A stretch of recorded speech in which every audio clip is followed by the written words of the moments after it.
Hey guys, this is PC Tech and today we're taking a look on a cheap Chinese Xbox controller for Windows. When I get Chinese products, I first care the most about build quality and then about the usability and how easy it is actually to use for a regular person out there.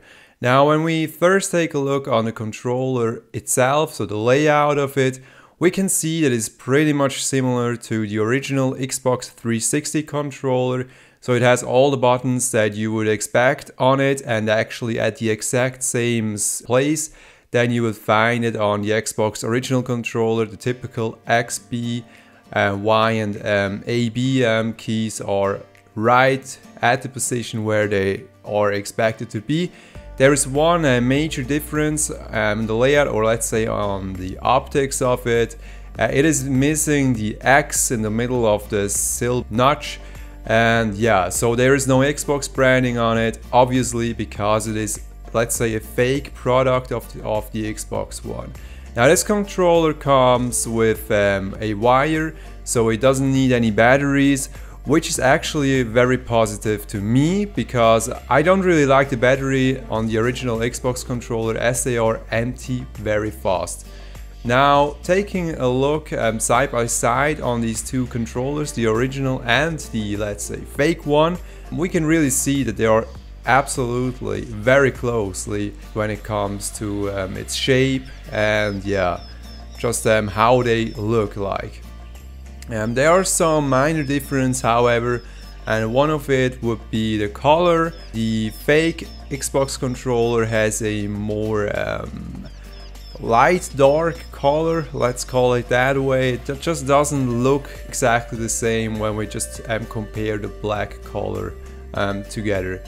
Then on the front side we can also see that the fake Xbox controller doesn't have the connectivity for headsets and stuff like that, and it also doesn't have the battery slot because it just isn't needed. Now we take a look on the quality of the keys.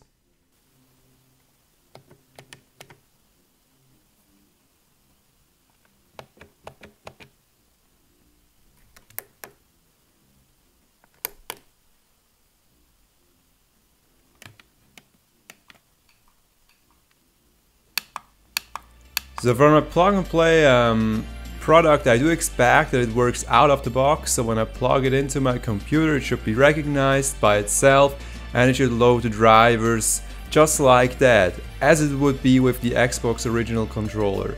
So with this one you can actually turn it on like the same way as you would with the original one. You will get the red light, so you are player one basically, you're using just one of them. However, my computer didn't notice anything. There was just the regular initialization sound of USB, but nothing else showed up, so no driver, no configuration, and yeah, so whatever, we will just start GTA 5 and see whether this controller works, because I do know that Xbox controllers will work with this game. I always use them, but this one just didn't want to do anything in GTA 5. The game launches with the regular settings for mouse and keyboard, as if there were no controller connected to the computer at all. And also when I take a look at the device manager on Windows, there are all the regular devices of USB and stuff, but I just couldn't find any like USB game controller or yeah, something like that, even though the controller is plugged in and on. So yeah. In my test, or let's say my final verdict on this product would be that it is not worth buying it. You will probably have to search for drivers for it, and yeah, it is a real hustle. You can also use Xpadder probably with this controller, but yeah, I do not recommend buying this one, especially for people who are expecting a plug and play experience with it, because it just doesn't deliver it.